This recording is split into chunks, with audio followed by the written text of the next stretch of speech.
taking over, that's a promise, not a threat. Uppercut, season off top, you stop breathing.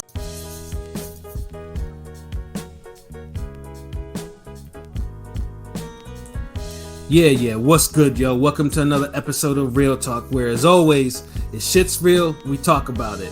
I'm your host for tonight, Pat Scorpion, the New England representative, and as always, I got my man with me. I'm gonna let him introduce himself. Yo, what it do, man? El Capitan, Lauderdale Boss, LB, Soul Wars Creator, Ring Gang General in the building, Shutterworth to God, Go Artists, World is a op, let's go, ringgangradio.com, what it do? Yes, sir. Ring Gang in the house forever and always. And as always, I got my other man with me. I'm gonna let him introduce himself. Hey, yo, what's good, y'all? Y'all already know who this is. Your boy King P, Bodega Boxer in the building. Let's get into some Bodega banter tonight. Ring Gang style. Ring Gang Radio is the gang. Let's get it. Who's banned from the Bodega tonight? Benji Esteves. Nope.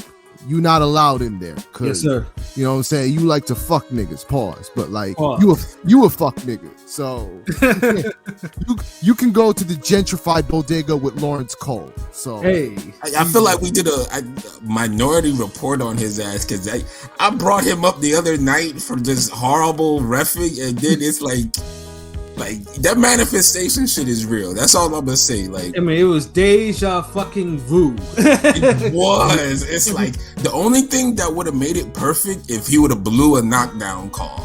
Yeah. Only thing that would have just made it like 100% like accurate. Like god damn, like these ring gang niggas, y'all on some other shit. But yeah, that motherfucker definitely. He don't even need to be banned from the Bodega. He needs to be banned from every Bodega. No, he could. I mean, he could go with Lawrence Cole to the gentrified Bodega where they specialize in bagels with hummus. No, you can go that way. No, you get your wheatgrass smoothie over there, motherfucker. Exactly. So yeah, he's banned from the Bodega, and non-boxing related, all Ice Spice stands are banned from the Bodega. You cannot be a grown ass nigga calling yourself a munch. No. We're not doing that. Nigga, I'm a fan, but I ain't never called myself a munch. Yes, if you are willingly calling yourself a munch, I think you need to I don't know. Well, Roman, have you been called a munch yourself? Somebody called you else? I've never heard of that shit. I've never even heard of that shit. I don't know what that shit is. I'll never call myself that shit, but I fuck with Ice Spice. I mean, if a woman calls you a munch, that's one thing. You can't do nothing about it. But if you, as a grown man, are that sounds like a fade. If a woman calls you a munch, that's like a fade, ain't it? No, it's a good strong. Hey, fuck you, bitch. Like, no, I mean, a munch is basically, a nigga that, it's basically a woman uses a nigga just strictly to, for oral type of deals. Oh, that's fucked up. Yeah. So he was right talking about that. Nigga, hell no. Yeah, that's just about almost a fade. Like but if a nigga say that for himself, like you ain't have no fathers and uncles. Like, yeah, I'm a munch. What's wrong with you? Have some self-respect for you. So what do you call a chick you only use for the cheeks? We'll come up with something later on for that. I don't know. I mean, that name always about it. That name just the name come and go for the chicks, man. A light lunch.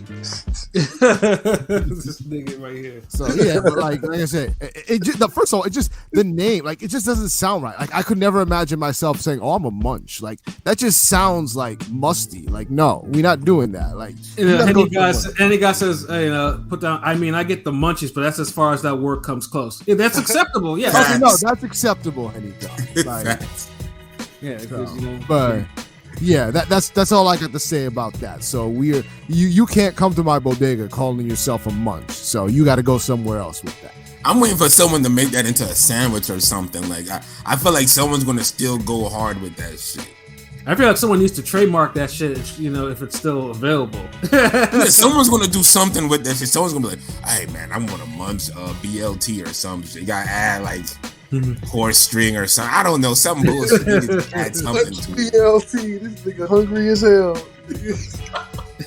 No, I'm good actually. It's the first thing I had a good burger before here, so that's why. Word. Yo, let me get through these intros before we start. I'm sorry. My bad. Yeah, no. And I got my other man with me. I'll let him introduce himself. Hey, what's fly? It's your boy Conscious Pod, aka a Munch. No, I'm not a Munch.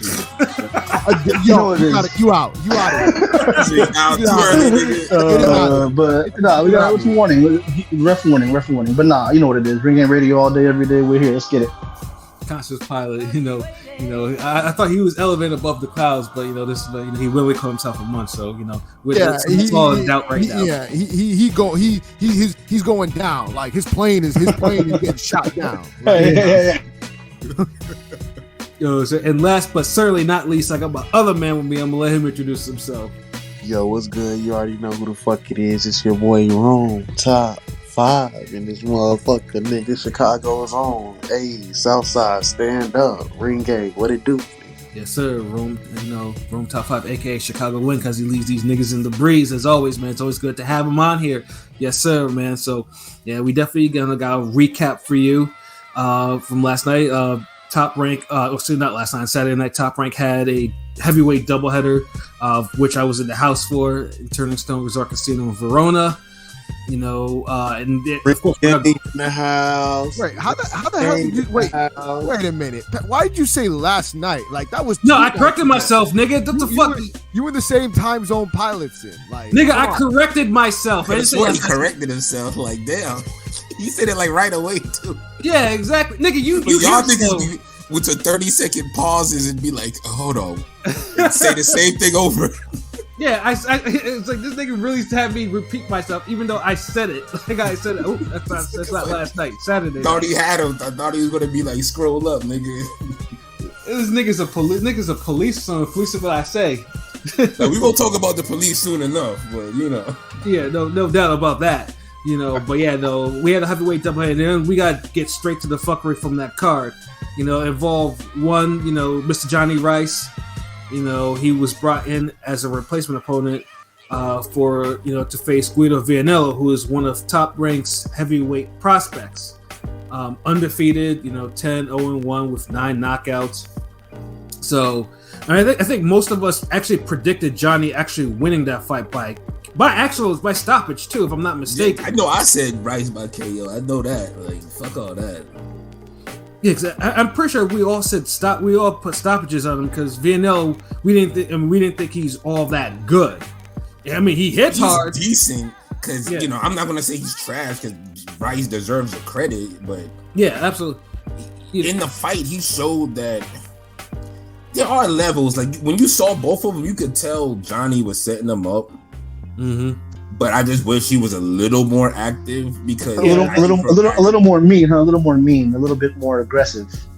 But yeah, that too. Like, but then that's his personality. Like, and we talked about that with him. So cool. Yeah, he's laid back. Just pump the jab a little bit. But one thing I'll say: the announcers, the commentary, they didn't do like they was giving him props. Like especially Ward. I'm surprised Ward. I haven't seen Andre Ward speak so highly of somebody on there since like fucking ever.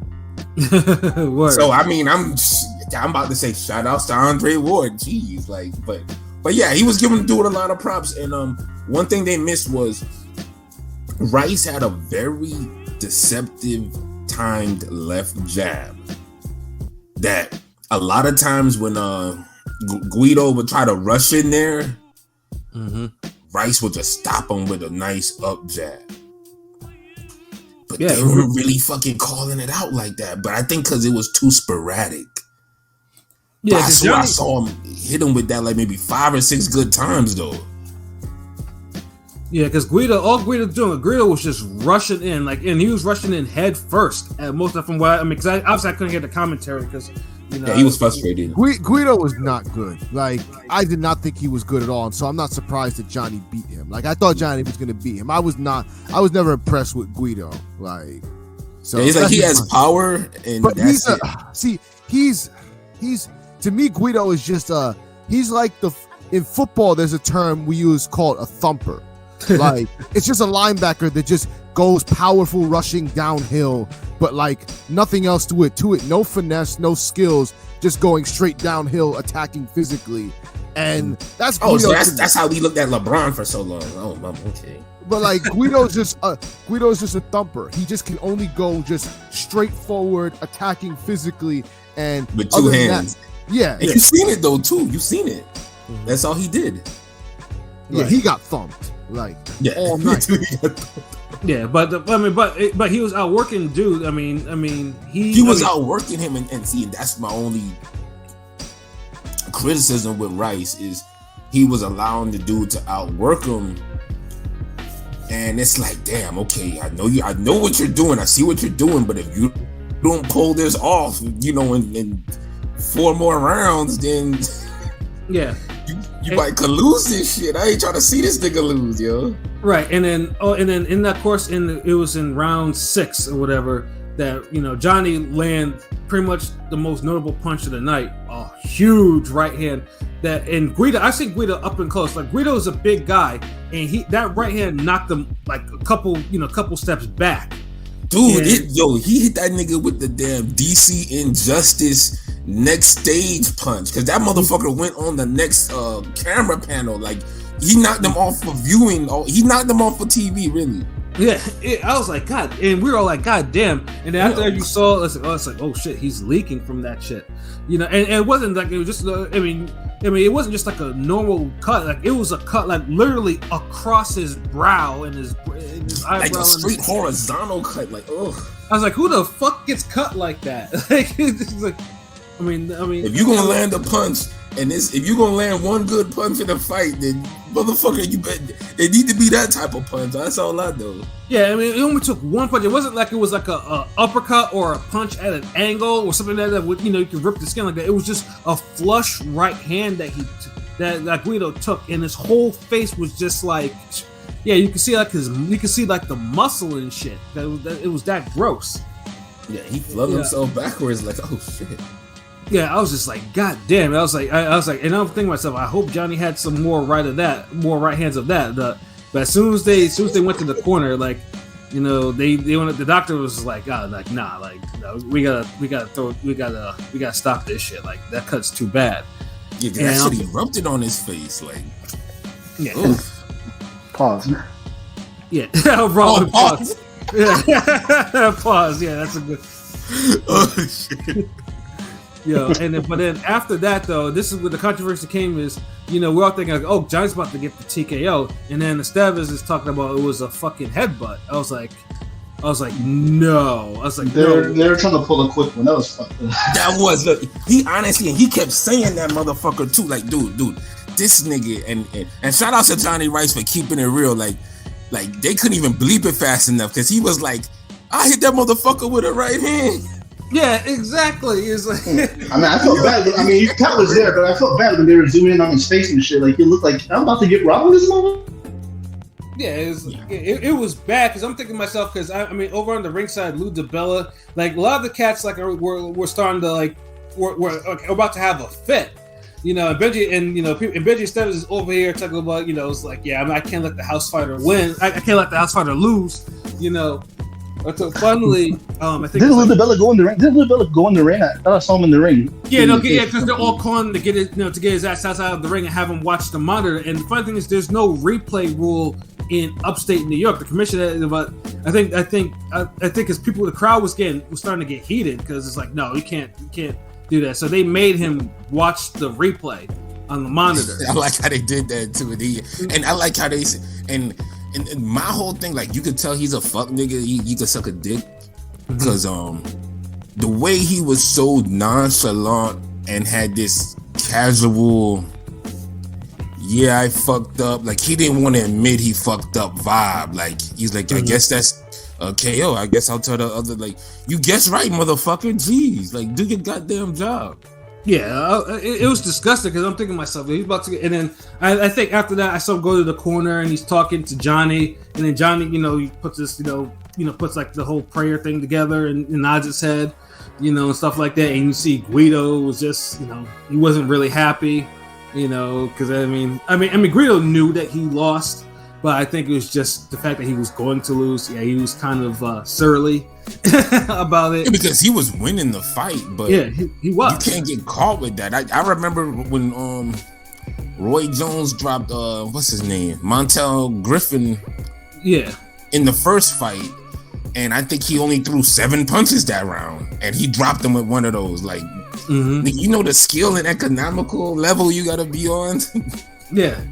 I mean, like I said, I know people don't like it because the fight. I mean, like I said, the fight wasn't overly exciting, but just for the fact that the fight ended with literally just one brutal right hand that rips dude's like eye completely open like that. But see, the fight had an intensity to it. Like, you knew something was gonna fucking break out. It was just a matter of time. Yeah, and that cut was warranted to be stopped. But wasn't it funny? Fury's cut was way worse against Wall on the same platform, but they kept that bitch going.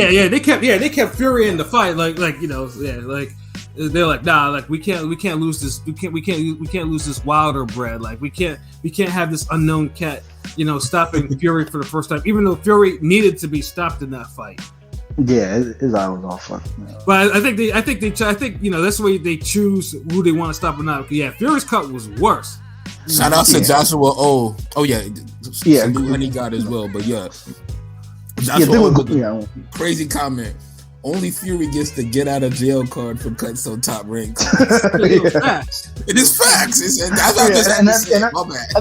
think Guido is expendable enough where they don't want to suffer the backlash. Like if it was I'm just saying that too. And if you notice, there's getting a shift now in American boxing. People don't want to dick ride the foreigners as much as they used to. That's also true.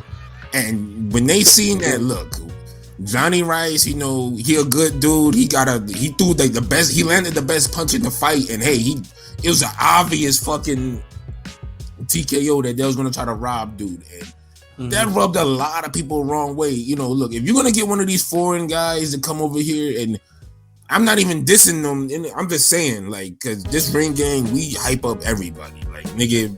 Most of my favorite fighters are foreign motherfuckers, but no one wants to see them come over here and beat one of our guys on some bullshit. Like with some gift, some gift. Yeah, like not even a decision gift, like a fucking this wouldn't even be a robbery. This is a fucking bullshit. Yeah.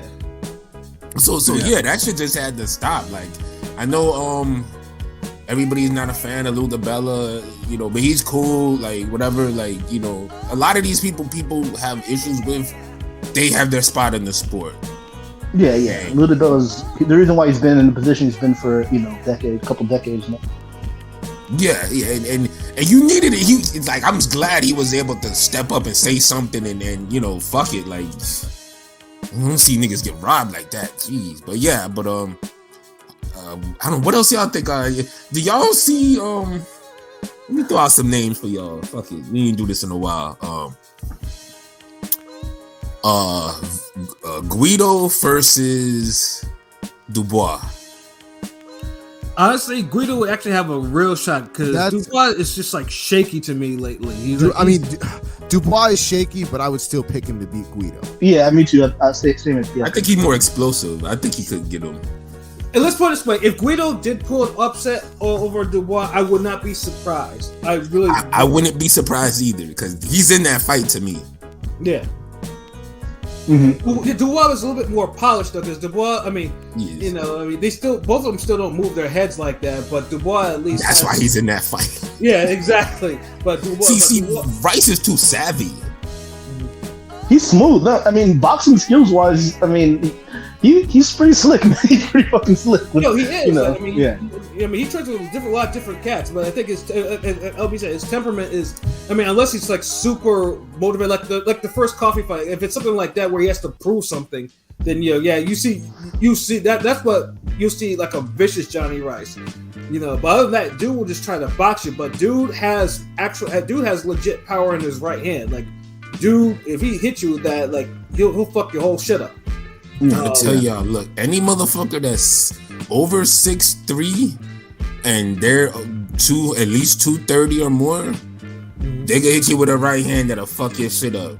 Yeah, and that's also true. You just can't take those fucking punches. Like, you just you're not, and you ain't supposed to be taking a whole bunch of them. Like, this nigga, he ain't roll with this shot. He took it flush. Like, it was dude, it was a video game Terry Bogard, Fatal Fury, Burning Knuckle Punch.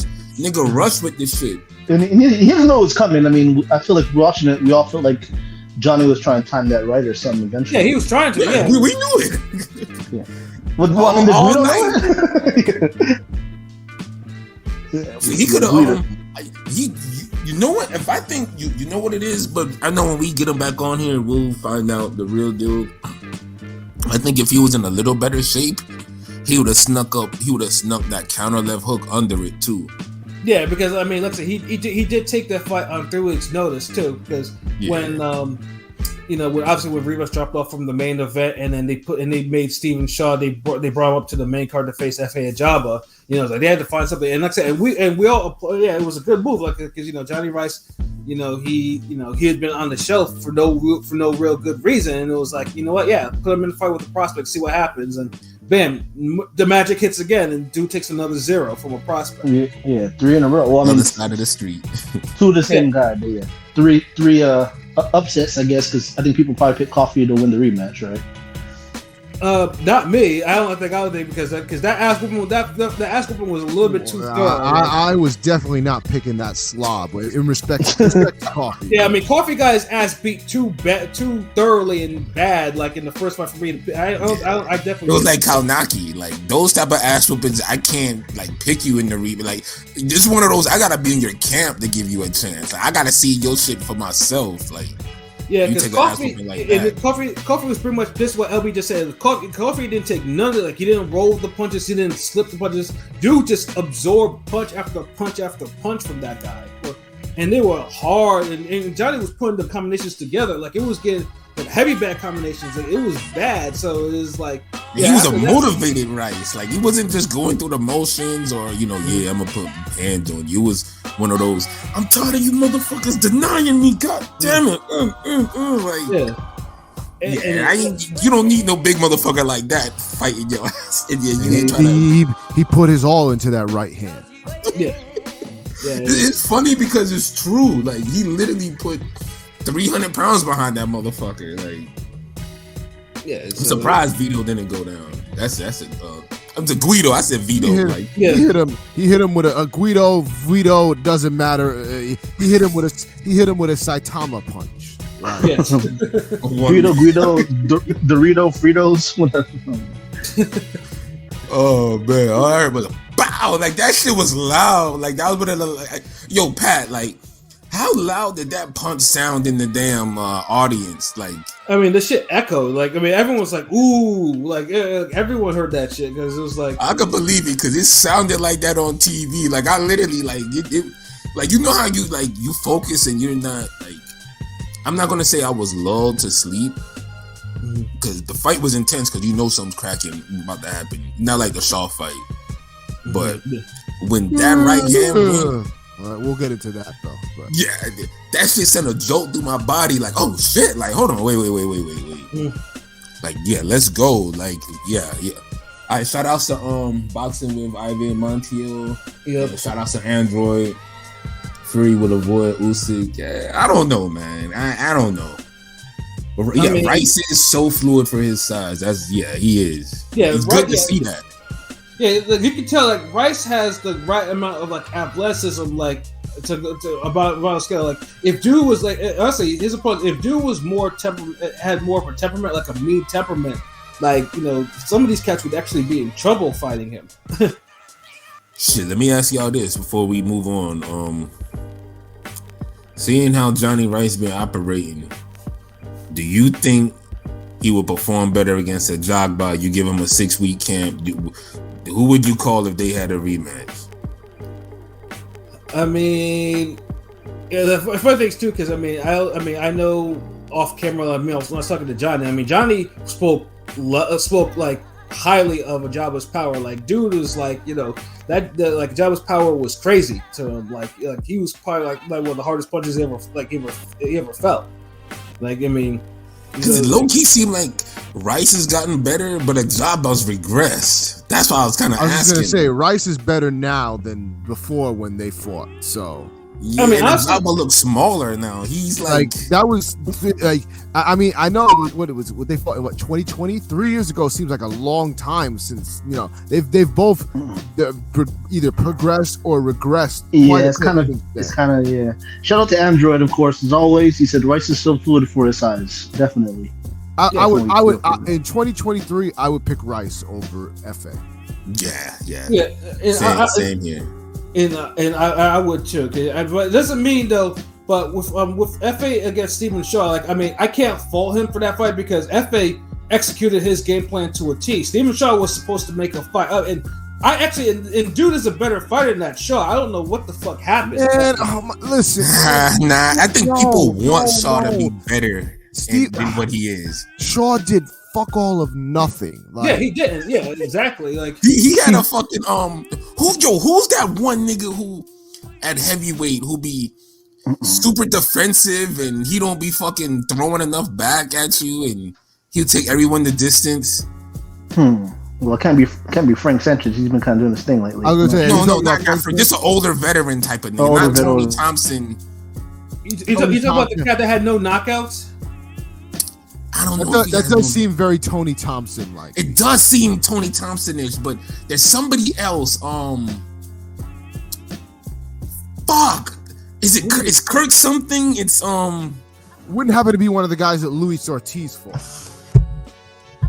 You talking about Christian Hammer? No, not Christian. I think it's a black guy. I'm trying to think. What's his name? I'm trying to think if he fought Vitali or somebody or. Oh, you're talking about the one that beat Vlad for his first loss? Ross Purdy? Yeah. That wasn't who I had in mind. Nah, it's somebody else. Kevin Johnson? Yes! Kevin, there we go. Him, fuck. Nigga, okay, yeah. Kevin fucking Johnson. That's how that dude was fighting. Gee, how the hell you come up with that name? Because I literally couldn't think of that name. Yeah, because there's a whole bunch of cats that could have fit that. Like Kevin Johnson is definitely one of them. I mean, Kevin. But Kevin Johnson was the person I had in mind. Like, cause I said Tony Thompson, but it's like Tony Thompson. That was who I thought too, because that was very Tony Thompson like the way you described it. So. Yeah, but Tony Thompson has a little more like, hey, sometimes I want to win, motherfucker, in him than. Mm-hmm. Like Kevin Johnson, he be like, at least Tony Thompson beat Price. I mean, Kevin Johnson, fun thing is too, Kevin Johnson was actually a talented fighter. Just, I don't know what his temperament was. Like, dude was super talented. Like, but he just, I don't know. It was just one of those things he just like, I don't know if he had a sparring partner mentality or what. It's weird. That's how Shaw fought. Like, yeah, exactly. Yeah, that's why I didn't want to say Tony Thompson, because Tony Thompson actually tries to win sometimes. Like, he don't just, if he's outgunned by somebody, he's outgunned. But Tony Thompson, if you're on his level, he would at least fucking put some work on you or something. But Kevin Johnson, for the most part, yeah, like you said, like he was even more talented, but he kind of just get too defensive, won't do shit. And he's a big motherfucker too. Yeah, and he was hard to knock out too. I mean, until he got a little older. So it's like, dude, you got all these pluses and you're not plussing, you're not doing them shits. Like the fuck, nigga, and that's how I feel with Shaw. Like, oh my god, that performance, like. Yeah, Shaw. Honestly, Shaw. That was an audition for Shaw. Like Shaw was like, okay, you know what, you're in this fight with Efe Ajagba. I want to let's see you do something because. I mean, dude could. I mean, that's why dude got elevated to that because that's why it's okay. We're gonna do. Because he was supposed to fight Guido at first, right? I think he's supposed to fight Guido in the original. Yeah, he was supposed to fight Guido. Yeah. Did he? Was it? I mean, because the right hand just kept staying in his chin and didn't move. So was it? He was overly not timid, cautious. He didn't want. Oh, he was timid because he felt the power early, and Efe Ajagba was like, Efe was like, jab, right hand, like shots to the body. Like Steven, and he, Shaw was like, didn't hurt, but no, he was getting hurt by Efe's power. He didn't like what was coming back at him, so that kind of kept him in the holster. But I ain't like how Efe didn't step on the gas and just end the nigga when he was open. Yeah, the nigga was just like he'll tag him with combinations like he doing walkthroughs and shit. Like, nigga, why don't you knock this nigga out? The fuck you doing? Yeah, and that's thing. Efe, because when Efe was coming, I mean, Efe was knocking people out with one shot. Like, he was out of there. Like dude would walk you down and everything like that. But I think a couple of fights before his loss, he got dropped in a fight in which he won by KO, and then the Sanchez fight he got dropped again, and then he was getting boxed up. I think now they're trying to change his style up, and also as LB said, he got a lot leaner, so he's not. I don't think this new style is working for him. It worked because Shaw did absolutely nothing, but I don't know. He hasn't looked good. I feel like it's kind of gotten worse for Efe. I mean, it kind of is who he is. He's not gonna, again, like how I said last week, I was jokingly saying he's like a poor man's African Wilder, but you can't teach a dog new tricks. So he's gonna be who he is. But I know what you mean. He did look a little leaner. He was trying to move around a little bit more, but he is who he is, right? Yeah, I mean that's the reason why he was able to, because he lost a lot of his size, so that's why he was able to move around like he did. Because when he was bigger, he wasn't moving like that, like at all. But he still ain't move around much. Y'all act like this nigga turned into Cassius Clay or some shit. Like, he was still plodding, methodical. Like, honestly, like Ajagba is really almost like a more athletic Joe Joyce or some shit. Like, it's not much to his game. Like, for what Shaw presented him, this was like Ajagba kind of blew his opportunity as well. Yeah, he did. He let somebody on the co-main that he already beat steal the event from him. Yeah, that's also true. So that's why he needed to knock Shaw the fuck out or really beat him up. But all he did was, 1-1-2. 1-2. 1-1-2. Okay, 1-2. It's the same shit, and it's like, okay, yeah, it's working, but add a little more to it. Right, exactly. And that's something I always talked about with him. Like, I mean, if Efe, learn how to throw combinations, like, dude would be a real problem. Like, dude has the power. Like, if he adds some more hooks or uppercuts, like he threw, like he sparingly threw them in the fight, but it's like, if he really knew how to throw some combinations other than a 1-2 or 1-1-2 or 1-2-1 or any variation of that, like, dude would be a real problem. But yeah, but like I said, most people, like, I mean, he uses his reach, and it's like 1-2, and basically it's the bare minimum. And they happen to get caught by his power, they get caught. And that's all he does. Like, and the funny thing is, I mean, but then I'm just more different because, I mean, I did pick Shaw to beat him, but it's like, I don't know what the fuck Shaw was doing that night. And funny thing is, Shaw's peoples were all there. His uncle was walking in the back of me, like, he was annoying as fuck. I could hear it through the TV. I could hear people saying his nickname, because I was like, somebody said, whatever his nickname was, and I had to Google it. I was like, oh, okay. So I could hear through the TV, obviously, that he had a lot of support. Yeah, his family said his uncle was just annoying. That was like his. Yeah, that was like his moment. That was like his moment. So now it's going to probably be back to club shows, unfortunately. Yeah, I mean, I wouldn't care if I really didn't see Shaw again. Like, honestly, after that performance, it was that bad. Yeah, I was disappointed. And even Efe, I'm just like, I'm honestly kind of done with both these niggas. Like, the only person on that card I want to see again is Jonnie Rice, and that's it. Like, personally, I never. Y'all are talking about Efe. I never saw it with Efe. He just seemed too one-dimensional to me. Yeah, but the one-dimensional was knocking motherfuckers out, but it's like he regressed a little. He doesn't have that good first step no more. He lost all his muscles, so I feel like he's on some like, damn, if a nigga really try to crack at me, I might not be able to take that punch. So I don't know, like, he just needs some more to his game. Like, I mean, all he comes forward, jab, right hand, that's it. Like, just that's it. That's really it. Like, he could only operate in this era. Like, dudes like Kirk Johnson would beat him back in the old era. Like, a Quendo might beat him. Areola. I don't know, like, Prime Chisora might give him a hard fight. Like, the fuck? Like, Ajagba just don't have enough going on. Like, and if he did the one-dimensional shit real good, I would have no problem with it. But even the one-dimensional approach he has, it just seemed like he could do more with that. Like, imagine if Phoenix Trinidad didn't have that spunk when he attacked niggas. Imagine if he was just more. Imagine Phoenix Trinidad being twice as slow with everything he do. That's Ajagba, but without a left hook and an uppercut. Yeah. I mean, Jabba's still young. I'm just hoping that maybe someone like, okay, look, let's look at some combinations for you to throw. Like, yeah, the Jabba is good because he has 85-inch reach and everything like that, and he hits hard. But just all he needs is just a couple more wrinkles in his offense, and dude would be. I mean, yeah, but yeah, that 1-2 is only gonna get him so far before somebody starts. I mean, Get creative on his ass.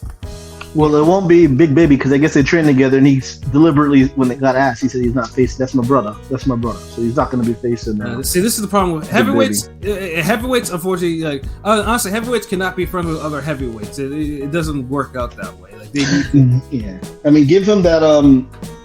Who's that prospect? I can't say it. Makhmadov, that high talented. Maybe set them off or something. Yeah, something like that. But heavyweights, because like Y'all only got one division. Like, nah, y'all can't be besties. Wait, who said they won't fight because they're friends? First of all, that's weak. Get that soft shit out of here. Well, no, he got interviewed right after. He told Kriegel or Kessler or whatever. He was like, "Oh, when the Germans said, no, that's my brother. We train together." Man, get that soft shit out of here. Yeah, Look, when the belts come, they're gonna when the belt opportunity comes, you're gonna have to eventually face them. Yeah, I ain't trying to hear that shit. Like, if Chris Bird and Jamil McCline could damn throw hands like they did, I ain't trying to hear about you other motherfuckers. And these niggas wives were friends. Like, so fuck that. Like, Right. Y'all gotta go at it. Like, fuck it. Yeah, and then Android said Sugar Hill would be a great fit for Efe. He probably would.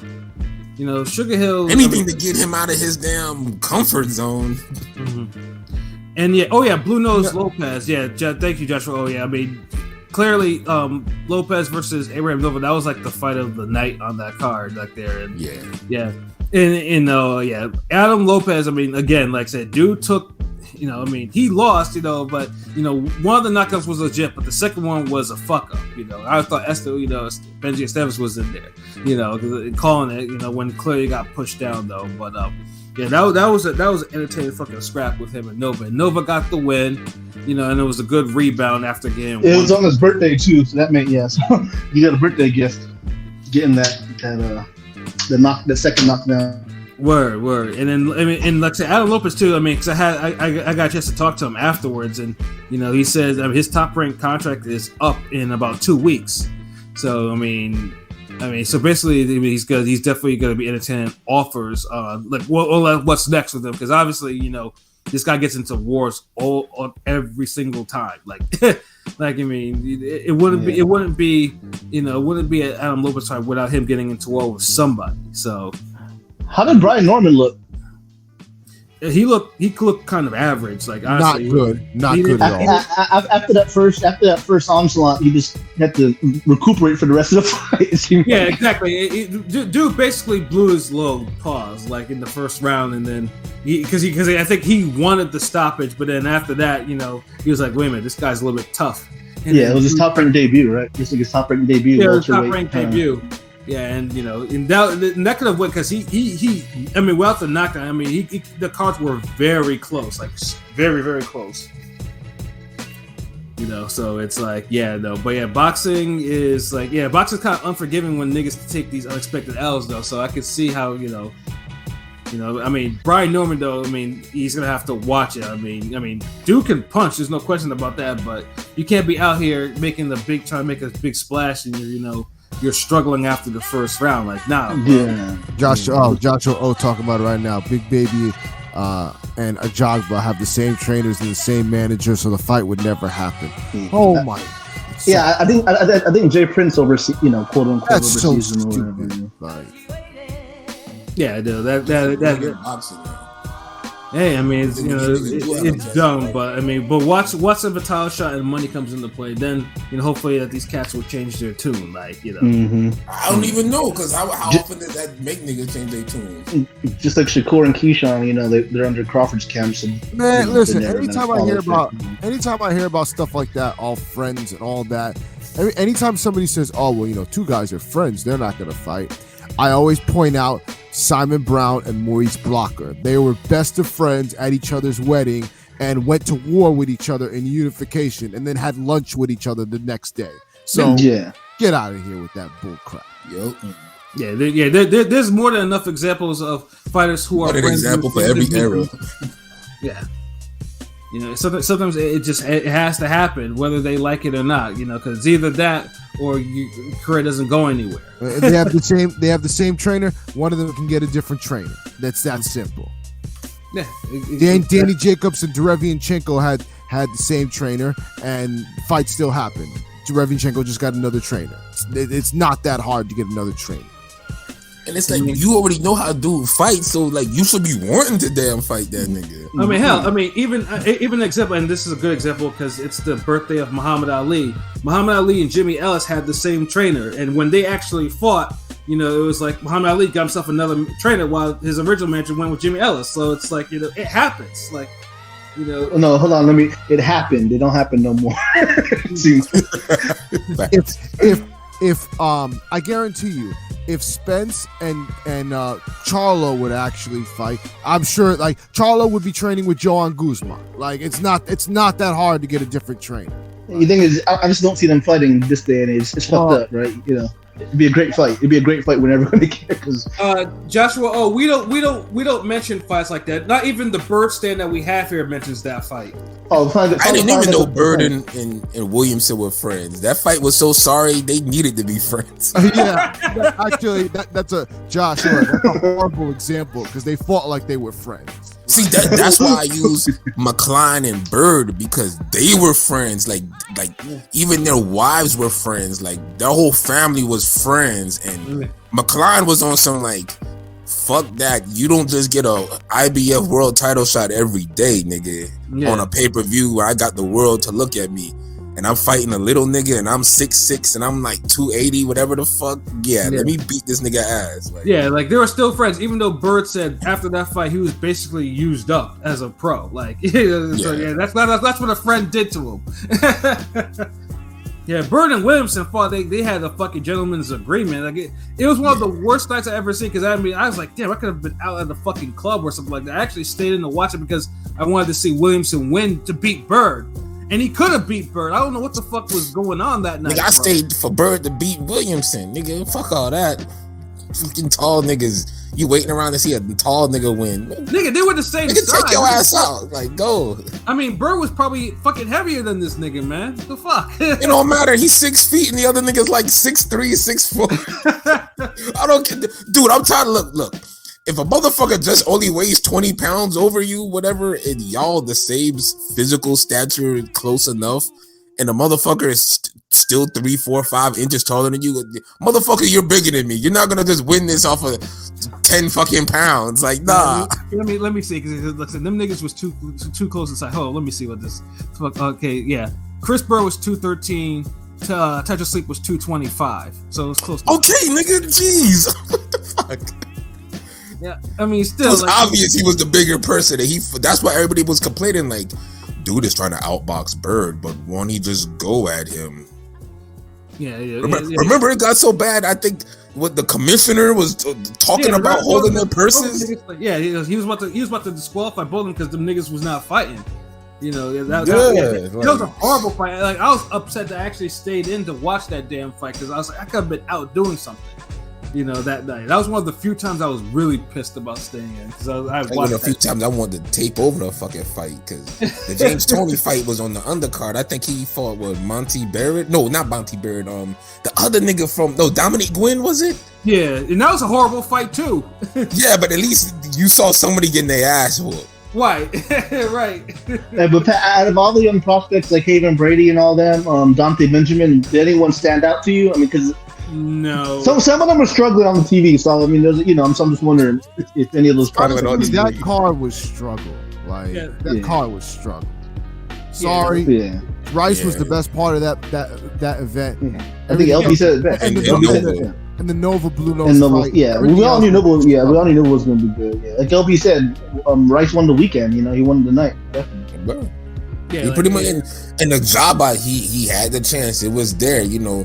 Look, I'm gonna be honest. Like, you guys, like, you motherfuckers out there need to start studying boxing and how to put punches together and start knocking these guys out who just want to show up to just see the final bell and be super defensive. Like, y'all doing the game of injustice you know, when y'all can't really showcase your skills on guys who aren't trying to win. Like, honestly, like, when we used to spar people, like, the motherfucker, there was two people you love to spar. The motherfucker with no defense who don't move his head that just keeps coming after you like Friday the 13th or some shit. Cause no, you could try everything. Now you might run out of gas and he beats your ass, but hey, that's the risk. But you could try everything. The other motherfucker you want to spar is a nigga that's so shook of everything that you do.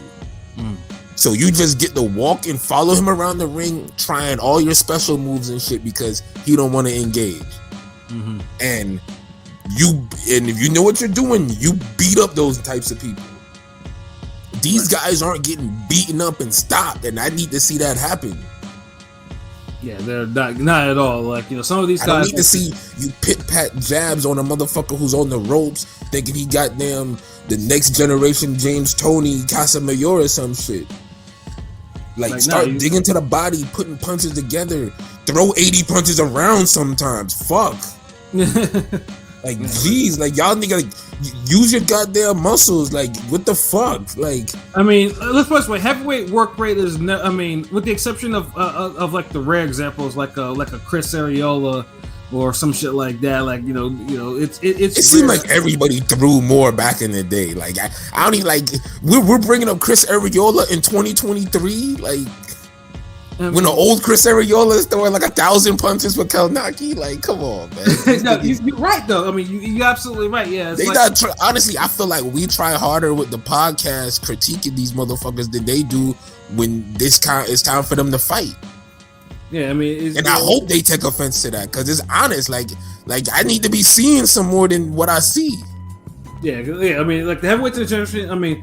They don't. I mean, they're not like they're never. I mean, they're not gonna break country box records like that. Like, it's rare. Like, you know, when but you can give me damn 60 punches around. Like, what you training for? Like, you're right though. But like I say, just a nigga not fighting back. Think about it. This is not a war, Pat. Like, they were like, this ain't the fucking tour and the president. Like, this was a pedestrian ass.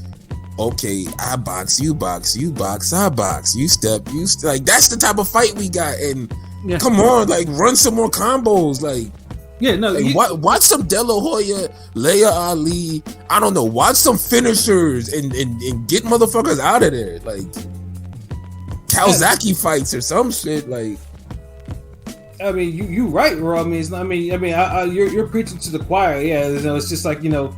I mean, Top Rank is trying to build a heavyweight stable, but you gotta get a stable of cats that can, you know, that will throw some heat at you, like, you know, some real heat at you, like, you know, not let you breathe. And not one of the heavyweights, even up to Tyson Fury, does that. A whole lot. Let me ask you this: there was this one heavyweight the other day. We talked about him for a good minute. He had I think it's Wardley. The British cat? Oh yeah, the guy I'm on, Fabio Wardley. Remember he had that war with Gorman. Yeah. That was a good fight. That was a really good. Yeah, I mean, of course. What's you guys? I was gonna bring him up. My fault. I'm sorry. I was just gonna say, my bad. What do you think about between him and Ajagba, who wins? I don't know. Wardley doesn't have he's chinny. That's the problem. Like he's aggressive and he's chinny. You know, that's not really a good combination to face someone like Ajagba. But when he get going, he fucking get going though. I'd pick Wardley. I'd pick Wardley, but Ajagba can catch him. I mean, because he is aggressive and kind of reckless. But I'd pick. Yeah, because Wardley doesn't. I can see Ajagba fighting behind him the whole night.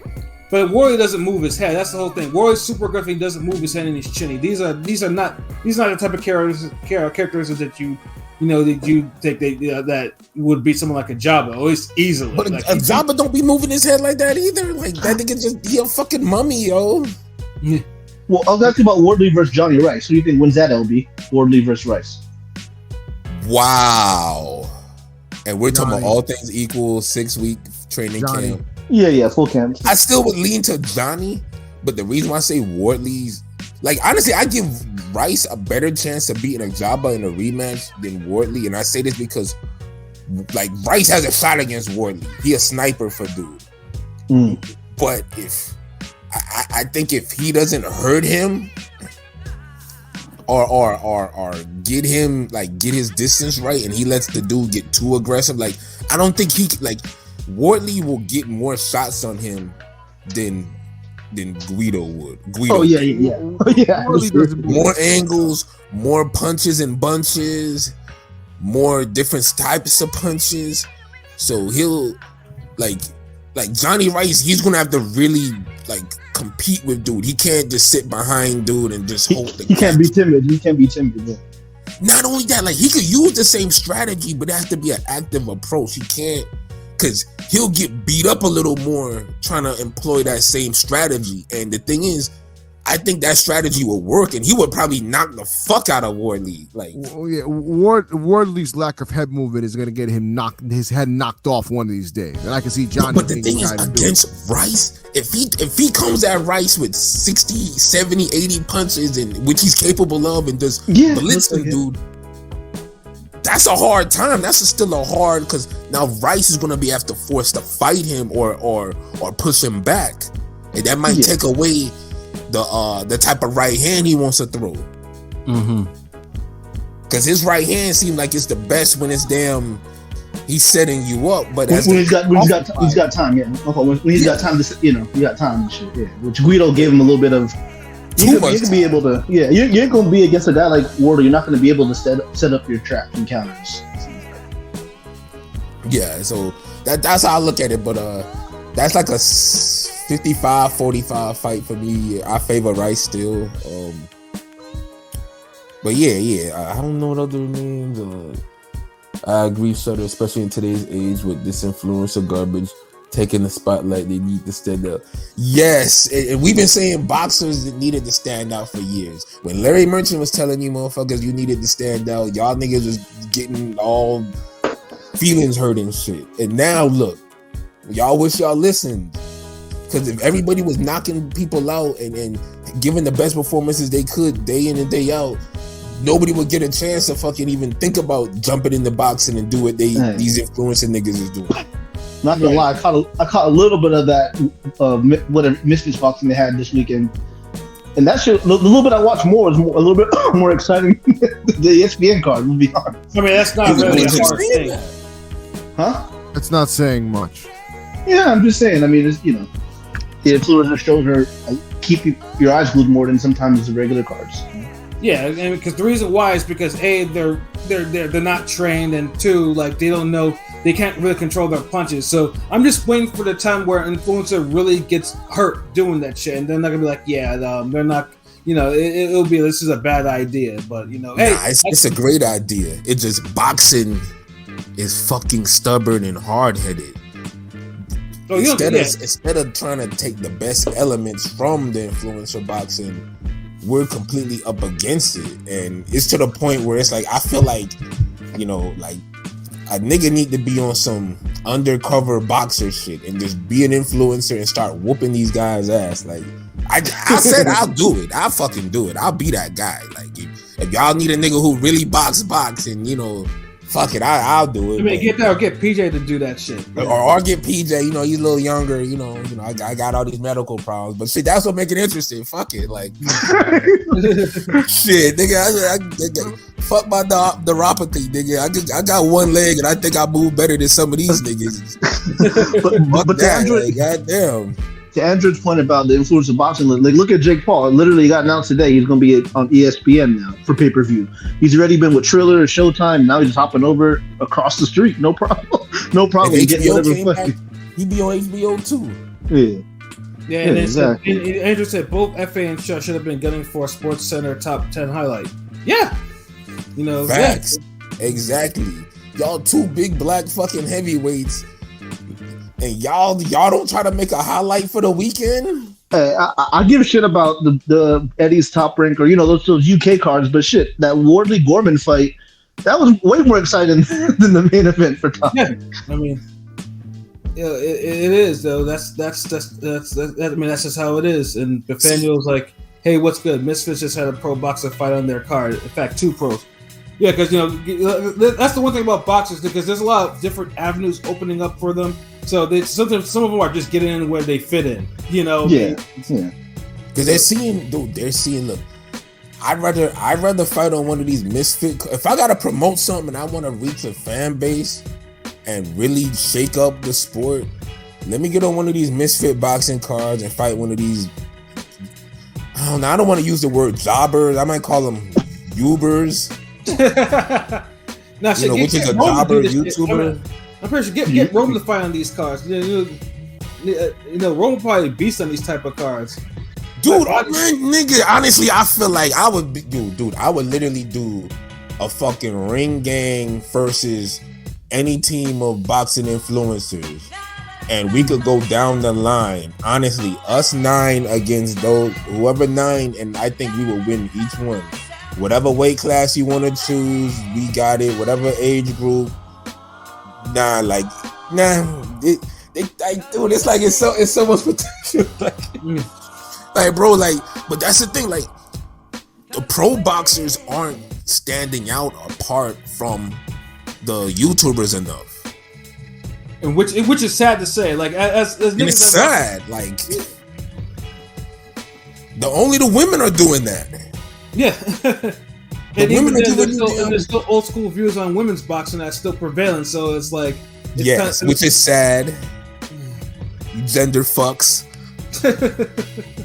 Which is real sad, man. Like, I just want to see boxing get to the highest level it could be. You know what I mean, like, yeah, and like I said, I was there live. I mean, the card was not what I expected it to be. I mean, like, honestly, the stuff afterwards, I met Jonnie, I did the interview, met a whole bunch. I met Nico, met Clarence Bones Adams.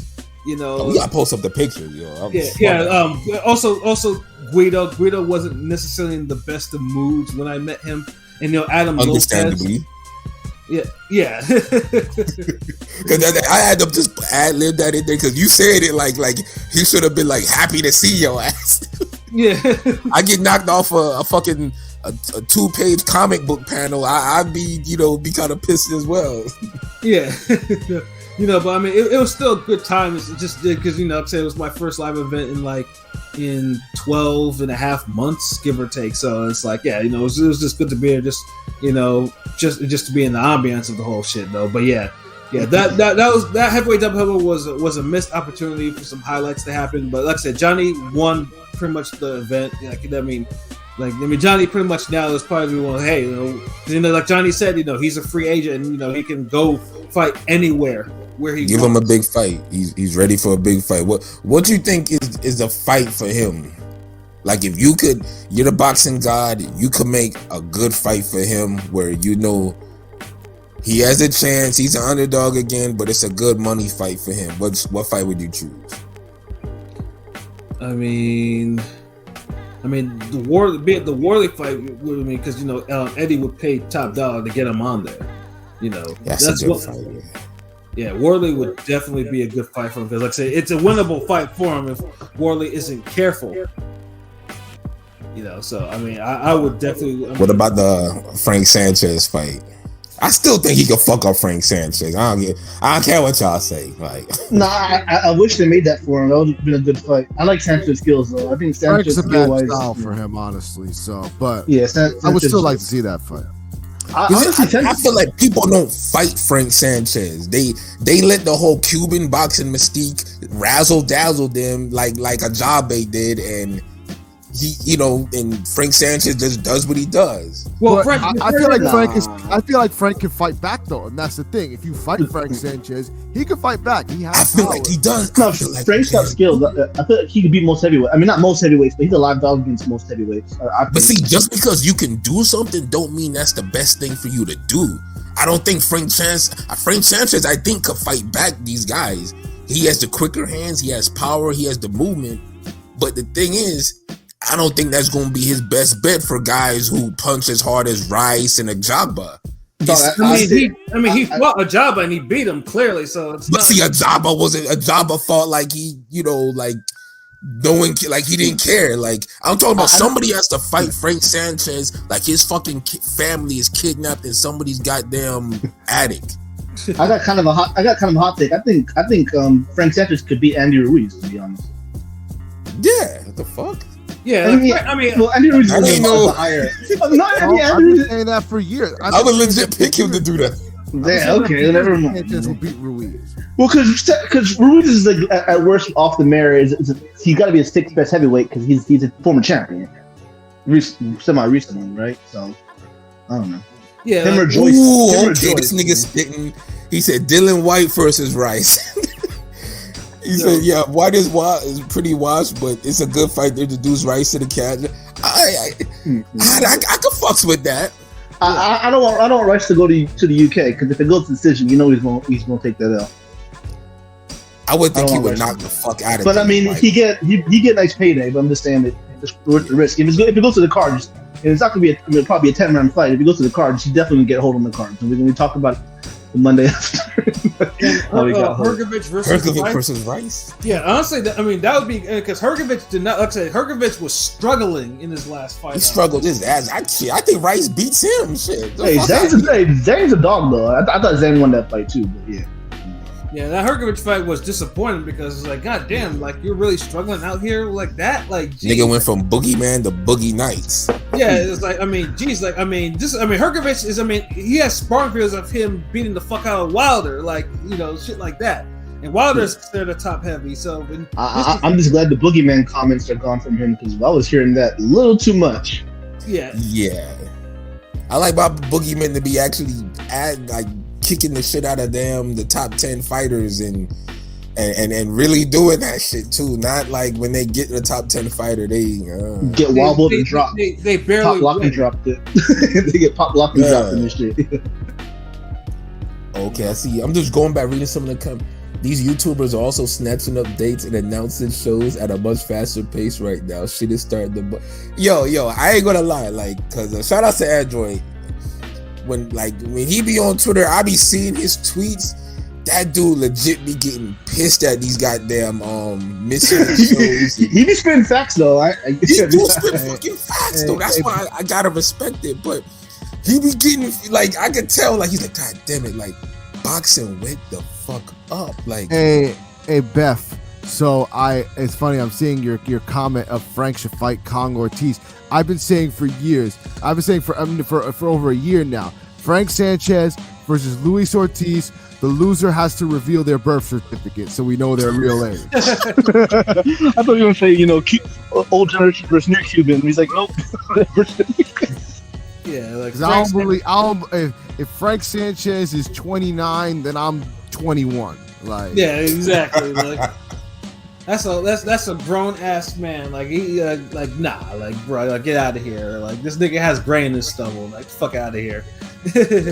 Yeah, that's oh man, but yeah, boxing damn, when heavyweights can't even outperform a damn misfit YouTube card. Show, yeah, that's crazy. These niggas they learning.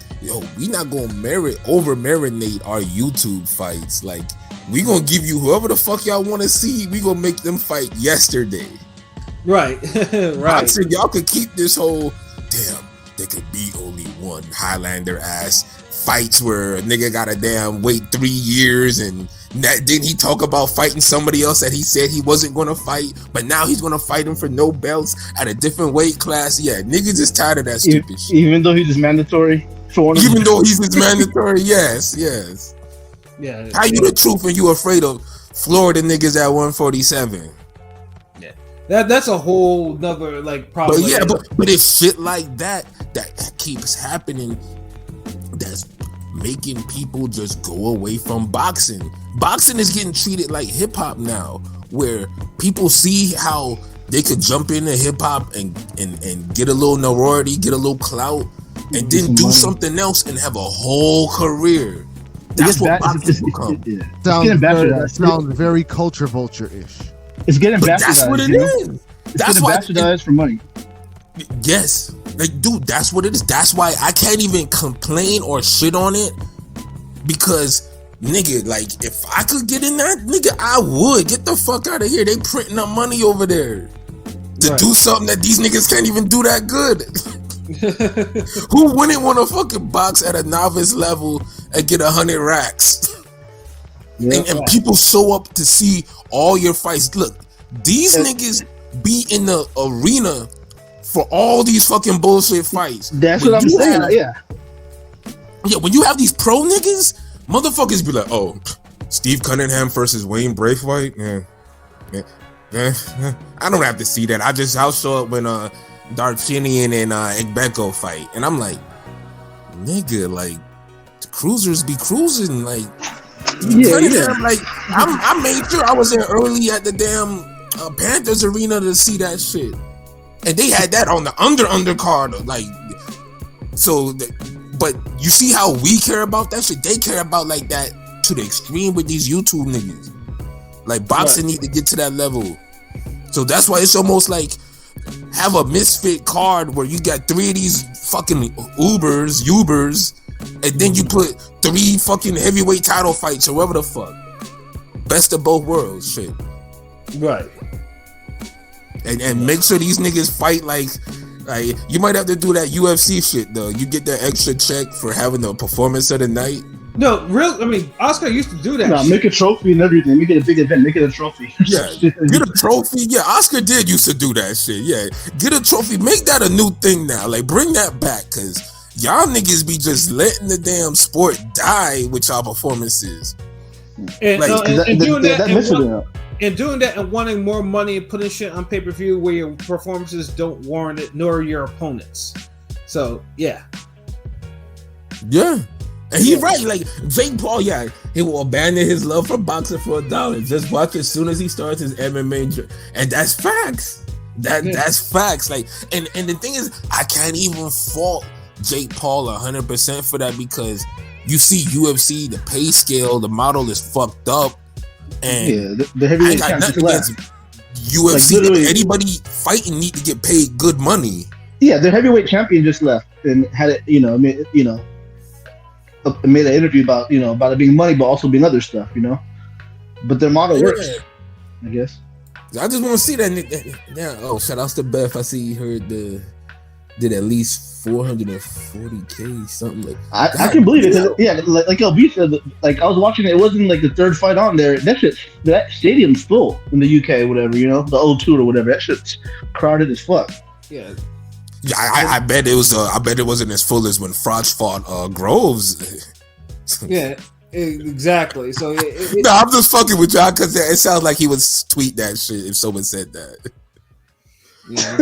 Yeah, boxing. Yeah, like I said, hopefully, obviously, as more cards and stuff are getting announced, I think boxing just really needs to take a quick look and just take a look at stuff like, make the product more appealing. Fighters are the actual product. Make the fighters fight the right fights. No bullshit. Keep contract talks, at a minimum. Don't talk about this shit. Like, don't let these motherfuckers go in there and say all this silly shit. Like, someone needs to tell them, like, you can't be saying that. Like, Facts, because why I never hear about no contract disputes or negotiations with these YouTube niggas? Like not one. They just get their fights. Yeah, like they get their announced fight, and I don't care to watch it, especially because now DAZN is all into that business, and I can't blame them because like. DAZN, fuck that, DAZN was on some bullshit with a lot, like. See, they're flooding the market though. That's the thing. Like, I'd rather not be. The reason why DAZN is on some bullshit because if they put that much effort into boxing and their own champions, a lot of this shit wouldn't even be happening right now. They had a chance to make Andre bigger, Devin Haney bigger, to make a whole bunch of different super middleweight fights, and they didn't. But here you come have a few YouTubers, and these niggas is like going all in. Like they treat these motherfuckers like Pac out of prison. It's one thing to have a little bit of clownery on your channel. It is what it is. But they flooded the market with clownery. It was just overboard. One too many. Yeah, and that's my problem. Look, if you gave boxing 110%, I wouldn't care if you gave YouTube shit 110%. But don't give boxing 70% and then give YouTube niggas 100%. Right. Because there is a disparity. Yeah. and I don't like that disparity at all. Like, you know, they need to correct that disparity. Like the pro fighters that actually bled and sweat and, you know, and train for the sport, I want to see them actually do this. I don't want to see niggas that, you know, that pretty much do what I do for a living, just getting off from their computer, like their terminals and shit like that, to get into the ring and shit like that. Just no, wait, I don't mind seeing a regular pat ass nigga going clocking out and fighting a motherfucker, but present it in a way where you're not shitting on the pro fighters that do it. Present it in a way on some pros versus Joes or the average guy shit. You could have all these lanes. Boxing could grow where, I don't care, a factory nigga, a motherfucker who clock in and out, a regular nigga, he might not get into boxing until he sees another regular nigga do that shit. So I'm not shitting on no way how you get into boxing. It's just like real boxing should be at the fucking totem pole. Like it should be at the top. Right. That should be like the 100% first focus, and then it trickle down, and y'all make sure everybody else. Kind of like, you know, when you do shit for black folks, give black folks their shit first, and then, you know, you could give everyone else their shit like that. Don't give everybody else something and then it trickle down to black folks, nigga. Like don't politicize boxing like y'all do the government and everything else. Like, nah. Yeah, man. We could shout out to Chris Brand. I don't know why random question, who y'all got between Morel and Andre? Oh wow. Did we talk about this like last week? Yeah, Morel beats up Andre. That's a horrible style for Andre. Like, Morel is the worst stylistic matchup at 168 for Andre. And I'm a Demetrius fan, but nah. Maybe for most guys. That's a good fight though. Maybe for most guys he's probably, you know, for 168, yeah. Yeah, and Android is right. Boo Boo and Haney got none of this special treatment. Bam Rodriguez got none of this special treatment. Like, where's the red carpet for these guys? You roll out the red carpet for the misfits, but, you know, the zone going to zone. And you can't tell me there wasn't enough money where all of these niggas could shine. Yeah, there absolutely was. Well, I mean, they sure as hell got the money. But yeah. You know, man, that's all. I mean, I don't want to harp on it too much, but it was this boxing just do better. I know we got some other shit to talk about, so yeah. I mean, but no, it's good because, you know, sometimes it just came out, bro. Hitchens and Ammo will waste away. I'm not sure. I mean, Ammo has more problems than dude. Andre and Haney were wasting away until other people stepped in. Yeah, no, but Ammo has an actual point. I mean, Hitchens left PBC for a reason. You know. Yeah. No, they was with TMT. Yeah. Mayweather. Yeah. You know, and Ammo has more issues than Eddie. Trust me. Yeah. There's rumors him and Cash fight got canceled or postponed. Yeah, well, because of Cash, not because of Ammo. Cash is on some BS, so we might not get that fight. That's sadly a top 10 middleweight fight. That's sadly like a top 10 middleweight fight, but it literally is like a top 10 middleweight fight. But the middleweight division all across the board is trash. It's kind of dead. This is pretty dead. Sad. It wasn't my favorite. Misfits probably got a better middleweight division. 160 is a true, you know. Probably get like all types of fights at middleweight over there. Too many classic fights in middleweight. That's a damn shame. Yeah, but let me move on. So I